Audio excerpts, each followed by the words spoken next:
parte que eu falei que era para cortar, pode deixar. Então, isso aí é a vida real, não é o ideal, algumas coisas que estão acontecendo aqui, mas tudo certo. Vamos terminar a estrutura antes do que a gente tinha planejado. Pode botar. Um recortezinho aqui.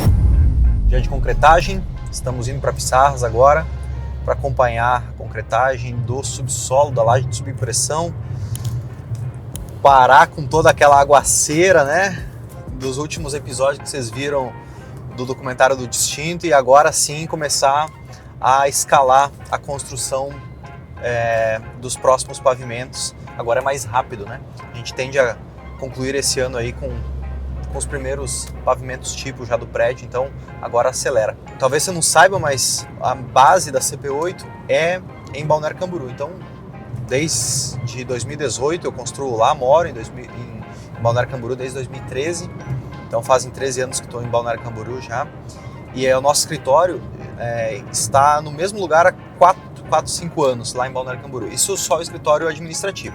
E a gente está indo agora lá na obra do Distinto, que fica parte da base da engenharia específica da construção do Distinto. E nós também temos a central de negócios lá em Pissarras, que é no terreno de um novo projeto, um novo lançamento nosso, que também serve de base para quando a gente vai para Pissarras, né? Essa ida para Pissarras, agora acabou o trânsito de parar aqui, o que era para levar meia hora, geralmente a gente leva, agora são 12h33 e vai até 1h35 chegar, ou seja, 1 hora, e a gente já está passando por Itajaí. Então esse trecho, ele é bem intenso de trânsito, aconteceu acidente, provavelmente, acontece muito aqui, infelizmente, e tanto da ida, da subida, né, por causa do porto de Navegantes, quanto de Navegantes para cima, né, no caso quem está descendo de Curitiba, sentido Florianópolis, é muito intenso esse trânsito. Então eu evito ir toda semana, às vezes eu vou uma vez por semana, às vezes cada 15 dias para Pissarras, justamente porque a gente tem uma ótima equipe lá no dia a dia do canteiro, o time comercial também está lá e dá para tocar tudo da base ali de BC. E esse, inclusive, é um dos motivos, o trânsito, né, que muita gente que adquiriu unidades no Distinto fez a aquisição justamente por conta do trânsito, né? Grande parte do público é do Paraná, Joinville, Paraná, que consome Balneário Pissarras e compra ali em Pissarras porque é uma cidade mais tranquila, mas também porque é uma cidade que está antes de todo esse trânsito. Às vezes as pessoas levam 2 horas para vir de Curitiba até Pissarras e levam mais 2 horas para chegar até Balneário Camboriú. Então é insustentável quem quer vir descansar para o litoral acabar cansando mais no trânsito, levar 4 horas para chegar no seu apartamento. Por isso que o pessoal tem ficado em Pissarras. E agora, então hoje nós vamos acompanhar a concretagem da laje de subimpressão. Foi uma laje muito importante para a infraestrutura do Distinto.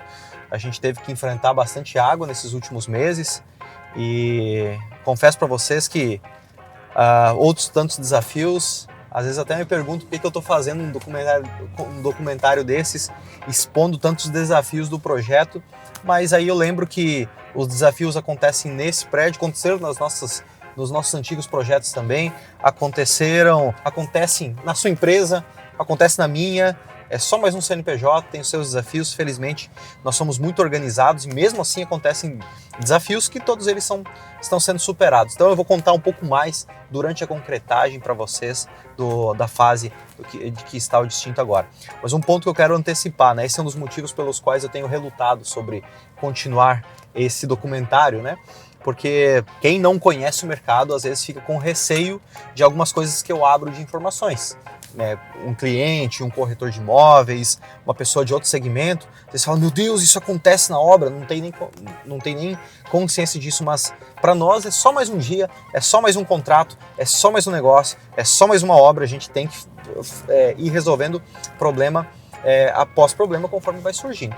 Né? E um desafio que estava acontecendo, nada grave, mas era a produtividade da mão de obra que nós havíamos contratado. Então, a CP8 sempre teve uma premissa de terceirizar a mão de obra e fazer a gestão da construção internamente. Então a gente contrata uma empreiteira para estrutura, uma empreiteira para tijolo, uma empreiteira para pintura, para elétrica, cada uma para uma disciplina específica da construção. Assim a gente tem maior controle da qualidade e da produtividade. E a empreiteira contratada para a estrutura, infelizmente, não cumpriu vários das cláusulas contratuais de prazo de execução, de número de colaboradores, de alguns outros pontos que não convém trazer aqui. E aí, beleza.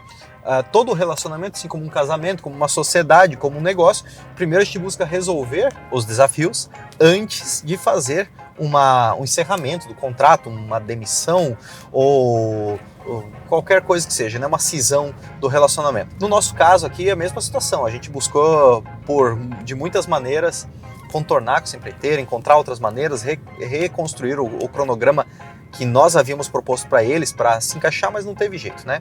Menos colaboradores na obra significa menos produtividade, meta de produção não cumprida, ainda não corroeu o nosso prazo de construção, mas se a gente continuasse assim, iria se tornar um problema, a gente iria gerar um efeito cascata de atrasos na estrutura. Então nós optamos por fazer o encerramento desse contrato. Da nossa parte, tá tudo certo, encerra, paga o que foi executado e segue em frente, né? E a gente já tem uma outra empreiteira que já está contratada para dar sequência a partir de agora. Então a gente sai do subsolo, né, que é o maior desafio em virtude da intempéries, chuvas, água aflorando, terra, para algo extremamente industrial agora, que é forma, escoramento, aço e concreto. E forma, escoramento, aço, concreto. E vai seguindo esse conjunto pavimento a pavimento, né? Próximo pavimento é a laje do subsolo, depois a laje da garagem, depois a laje dos apartamentos diferenciados e do lazer. Aí começam os pavimentos tipo. Acertou a primeira laje do tipo, aí é só repetir a partir daí. Então, agora nós vamos para outro contrato de empreiteira e isso tende a acelerar e muito a execução do empreendimento. E agora sim, nós vamos lá para a concretagem para você ver como que está acontecendo. Bora lá!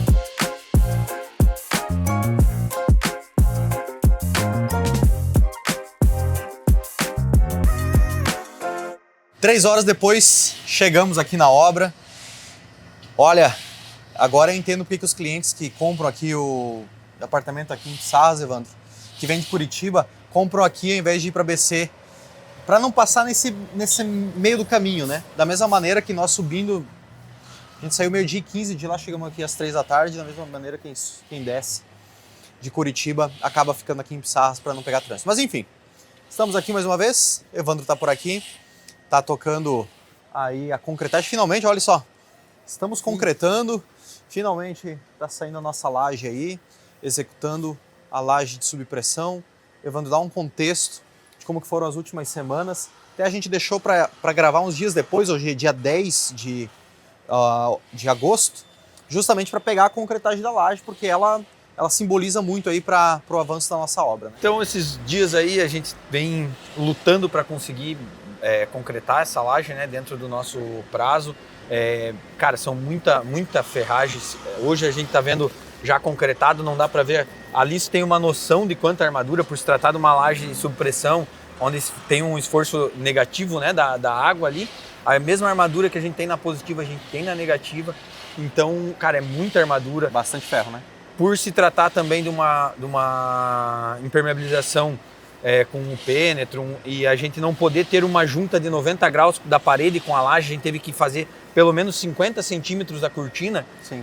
Cara, teve que ser montada todas as armaduras da cortina, que elas saem desde baixo verdade. E vai até a laje de cima, então teve que montar toda a armadura de cortina. Sim. Então os pilares externos também, já da laje superior, todos eles montados, a gente já sabia disso, né? Sim. Quando a gente estava criando o cronograma, mas enfim, é bastante trabalho, cara, muita armadura, daí teve bastante chuva agora esses dias aí. Sim. Chuva tem dado uma atrapalhada, mas cara, graças a Deus estamos concretando hoje aí e partir para a próxima etapa, né? Isso, exato. A gente está aproveitando esse momento que não tem caminhão de concreto para poder gravar, porque senão o barulho aqui é intenso, né? Então o pessoal agora está aguardando o próximo concreto. Começou logo pela manhã, provavelmente vai até fim de tarde, talvez até início da noite, que a concreteira intercala a nossa obra com outra, né? Felizmente, através da escolha do Evandro e do time de engenharia, a gente escolheu uma concreteira que tem a base dela do lado de cada da BR, então tudo isso a gente tem que pensar na logística para não pegar trânsito e tudo, poder chegar rápido o concreto. Então, agora a gente está aguardando os próximos caminhões aí, que eles devem estar concretando outra obra junto, e segue em frente. Mas é bom também para a gente poder aproveitar esse momento para poder gravar sem barulho aqui. Então, a gente está mais ou menos com o quê? Metade da 50% da laje concretada até agora? Tava dosando agora ali para ver como que tá o consumo, a gente está em 54% já da laje concretada agora. Nós temos 2 pessoas, né? O Evandro está aqui na obra, cuidando a operação, a coisa acontecendo aqui. E nós temos outra pessoa lá que talvez vocês não conheceram ainda, que é o Daniel, que ele é engenheiro de produção. Ele está lá na concreteira, né? Tá na concreteira. Tá na concreteira, dando suporte. Então, por Evandro, tem uma conversa entre os dois, para ver se eles estão colocando o cimento certo lá na... Ele está dosando o Penetron para nós também, né? Dosando o Penetron. A gente tem um volume por metro cúbico, né? Por volume de cimento. Então, a gente está dosando, nós mesmos estamos dosando lá na usina para poder garantir esse verde que vocês estão vendo em cima da laje, é a reação do Penetron. Se fosse um concreto normal, não teria. Daí, como tem o Penetron, é normal de molhar a laje, mas ele mostra onde que tá, se está bem dosado. Essa coloração verde já é característica para a gente ter essa noção, né? Dá um contexto para o pessoal o que é esse Penetron. Esse Penetron é um cristalizante que ele adensa mais o concreto, né? E ele fica nas partículas, nas fissuras do concreto. Então, quando ele entra em contato com a água, ele expande e veda. E tem vários outros impermeabilizantes que têm essa função. Só que o Penetron, pelo que eu sei, é o único rastreável, que ele solta esse líquido verde e quando ele entra em acarbonatação, né, que ele entra em contato com a água, que ele tampa essa fissura, ele também deixa um rastreio ali para nós identificar por onde que vazou, aonde que ele ativou, né? Perfeito. Então ele tampa as fissuras depois da concretagem. Agora ele não está em ação. Ele entra em ação quando o concreto está seco, e daí começa a passar água por ele, por uma fissura, daí ele expande e veda. O Penetron a gente já utiliza na CP8 desde 2021. A primeira obra que nós utilizamos foi uma fundação de uma casa de 2.000 metros quadrados. Ela teve o custo similar, mesmo valor, só que a corrigido seria mais do que o distinto inteiro. Então a gente teve um cuidado muito grande na fundação, na laje de subpressão, na verdade na laje térrea da casa, justamente por conta de umidade. Nós queríamos ter uma redundância nesse cuidado de umidade, né? Então, o Penetron, juntamente com a impermeabilização, que ainda vai ser feita, né? Eles compõem as ferramentas que nós temos para não deixar a água passar, né? Vocês viram aqui o quanto de água que tinha nesse terreno, né? Então, existe uma pressão negativa, como o Evandro disse, uma pressão de fora para dentro querendo entrar. A água querendo entrar nesse ambiente, porque afinal ela passava por aqui. E a gente tem que fazer um esforço muito grande para que ela não entre e possa ficar do lado de fora da edificação. Será que é o processo mais caro? Eu acho que... Quantas Dodge Ram já tem enterrado aqui? Tem algumas, né? Eu acho que em termos de trabalho se tornam mais caro, né? Mas se você for colocar os acabamentos, se você for colocar a vedação, todo o restante, ele não é a parte mais cara. Mas falando em valor unitário, ele no lugar comparado com piso, comparado com contrapiso, com vedação, eu acho que ele se torna um dos mais caros aí, sim. Somado à estrutura, né? A fundação, se pegar toda a fundação, estrutura, com material e mão de obra, a gente está falando na faixa de 20% do custo da obra. Então somado, né? É um dos itens mais relevantes. Esquadrias está em torno de pouco menos de 10%. A mão de obra em específico, cerca de um pouco menos também de 10% do valor total da mão de obra. Então, entre material e mão de obra, cerca de 20% é o nosso custo total ali. Talvez até um pouco mais. Agora eu estou colocando fundação junto, mas a estrutura inteira em si, né, ela vai dar em torno de uns 15%, 17% aí do custo global. E aí, claro, daí depois vem os contratos específicos, né? Esquadrias, que é uns 10%, geralmente na faixa de 10%. Aí, como a gente vai fazer as paredes e teto em drywall também é um valor alto. A gente chama esses itens maiores de curva A, que são os itens que mais têm custo. É 20% dos itens que custam 80% da obra. E aí tem os custos B e C que vão sendo os itens menores. Um portão, por exemplo, algo do tipo, né? E por que, Evandro, que a gente completou um pedacinho da nossa contenção ao redor aí? Tem um motivo? Por causa daquilo que eu comentei anteriormente, a gente não pode ter uma junta de 90 graus com a laje e com a parede. Porque o que acontece? Lá em cima, vocês não vão ver agora, Lá em cima temos a cisterna. Em cima da cisterna foi colocada uma fita hidroexpansiva, que é o mesmo tratamento que a gente vai fazer aqui nessa junta. A gente vai ter uma junta nessa concretagem, né, dessa cortina, e daí a gente vai colocar uma fita hidroexpansiva, que é a mesma coisa, mesmo processo do Penetron, né, mas com mais eficaz nessa situação de junta fria, né? Então a gente vai colocar ela e ela, a hora que entrar em contato com a água, ela vai expandir, só que ela não pode estar em 90 graus de parede junto com a laje. Então a gente teve que fazer uma vira, né, que a gente chama de vira, fazer 50 centímetros de concreto aí da cortina para poder colocar ela e ter a garantia do fabricante que ela vai funcionar e que a gente vai ter a melhor eficiência dela, né? A gente não tinha que ter os chapéuzinhos nesses outros ferros aqui?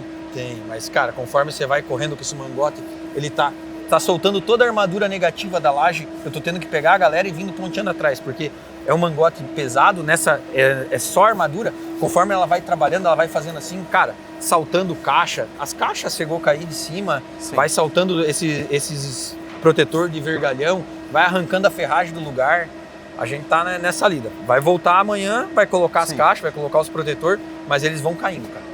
Eles vão caindo conforme o mangote é muita pressão e daí o volume é muito grande de concreto, 220, vai dar em torno de 240 cúbicos. A gente não pode trabalhar com a bomba fraquinha, porque senão a gente não acaba hoje. E como não posso ter emenda, cara, descendo o sarrafo, a bomba trabalhando na pressão para conseguir. Olha, já é 3h30 da tarde, a gente está com 54% da laje concretada. Sim, entendi. Temos bastante frente ainda. Tá certo que é uma das partes pior, que é a cortina, a gente já fez uma boa etapa dela, né? Sim. Falta só o canto lá. Mas é ainda 50. Ainda que o tempo tá ajudando, né? Graças a Deus, cara. O tempo tá ajudando, não tá chovendo. Até esse tempo é até melhor, né, para concretar do que propriamente a... Muito melhor. Muito melhor que ele não tira a hidratação do concreto, a laje fica sem fissura, sem trinca, né? Sim. Apesar que a gente faz a hidratação do concreto, mas sem sol é o tempo perfeito para a gente concretar. Aqui vocês conseguem ver, agora que começa a concretar, agora fica bonita a obra, né? Agora tá tudo organizadinho, tudo bonitinho. Só aparece aqui os acessos para nossa estação de tratamento de esgoto. A nossa cisterna só também tem o acesso dela lá para fazer limpeza, manutenções e tal. Os fossos do elevador. Então agora a obra fica bonita nessa etapa aqui. E a gente fez alguns episódios, né, falando de quando que ia concretar subsolo, que ia ficar organizado. Então agora a gente já consegue ver assim que a obra vai para um outro estágio. E muito até aqui, veja, a gente começou em janeiro, né? Foi a intervenção, o início do movimento, de fato. Foi em janeiro, então a gente está falando em 7 meses, aproximadamente, para a gente chegar nessa fase de uma obra de 36 meses. É mais de 15% do tempo para não ver nada ainda, né? Quem passa na rua fala, caramba, não começou essa obra ainda. Mas agora ela ganha uma outra proporção de velocidade, né, de execução dos pavimentos. Léo, eu acho que você comentou anteriormente aí na introdução, né, que nem você está falando agora, a gente vem falando, prometendo sobre a concretagem da laje. Hoje vocês conseguem ter uma noção, que está tudo as formas prontas, que a nossa obra é 100% do terreno. Então, não temos canteiro, é uma né? logística para ficar mexendo material de lá para cá e tudo, mas a gente vem tendo problemas, né? Você já comentou a respeito da mão de obra, então a gente vem fazendo replanejamento em cima de replanejamento, de como que vai ser e tudo. E agora com esse novo time, com essa nova equipe aí, a gente já tem uma perspectiva muito melhor de como que vai ser, como que a gente vai conseguir estruturar para essas próximas etapas de cronograma, né? Então, mais uma vez, falando de time, a gente buscou um time, é claro, a gente sempre pesquisa antes, a gente corre atrás para ter boas referências. Exato. A gente estava fechado com uma empresa, um amigo conhecido meu que ia fazer a obra para nós. Infelizmente o cara teve um problema, um AVC em dezembro. Antes, né? 2 semanas antes. A gente teve que buscar uma empresa que tinha time, só que para 2 semanas começar a obra. Então, cara, eles começaram aqui em 2 semanas, tiveram que montar um time. Cara, a gente foi tentando ajudar, a gente foi tentando participar disso, mas não deu certo. Não deu certo montar o time junto com a obra rodando, nunca funcionou. E foi o que aconteceu, beleza. Estamos nessa etapa, agora a gente buscou uma empresa, time consolidado, time que já está há pelo menos 4 anos trabalhando junto, os mesmos integrantes. Então agora a gente, como você está falando de cronograma aí, a gente vai com certeza conseguir cumprir cada etapa, conseguir cumprir o planejado, porque a gente vinha atrasando, replanejava, e daí acabava furando o replanejamento. Então, mais uma vez, por causa de estruturando o time que estava aqui, e agora com o time estruturado certinho, a gente consegue cumprir o cronograma aí e bater a nossa meta, que vamos terminar a estrutura antes do que a gente tinha planejado. Pode botar. Um recortezinho aqui do dia 10 de agosto, aí para até ano que vem. Isso a gente está falando em maio, junho, né? Nosso cronograma está em julho, o término da estrutura. Né? Julho, término da estrutura. A gente vai antecipar isso aí. Tá. A gente vai... Julho. Se der julho, tô feliz, tá tudo certo. Então, né? Tá. Até porque vai ser basicamente julho de 2027, é metade, né, do nosso cronograma linear, que aí a entrega, né, para os clientes é dezembro de 2028. Então, julho do ano que vem é metade do cronograma, dado que a gente começou em janeiro. Parece, metade para terminar a estrutura, mas vem tudo junto, né? Vai carregando alvenaria, vai carregando um monte de outros itens junto na obra. Então, o cronograma físico aí, ele já vai talvez para 50% da obra aí nessa fase. Até porque, né, a gente já fechou o elevador, já estamos pagando esse mês elevador, coisa que é sempre um gargalo de obra. Esse é um ponto para quem às vezes olha para uma obra e fala, os caras estão atrasados. Bom, pode ter desorganização, pode ter BO com mão de obra, pode ter um monte de situação que no final das contas, a responsabilidade é da empresa.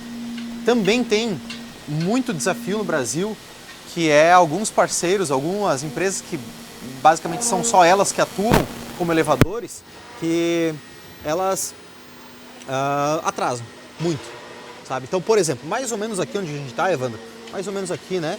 Nós vamos ter um elevador cremalheira que vai subir aqui daqui a alguns meses, vocês vão ver um elevador desse lado, não é? O cremalheira vai ficar do lado de lá, a mini grua vai ficar de cá. A mini grua vai ficar do lado de cá. Mas vamos dizer que, beleza, o elevador cremalheira, que é aquele que vai por fora, ele vai estar instalado até o momento em que o elevador interno estiver pronto para poder subir os materiais, já mais numa fase de acabamento, né?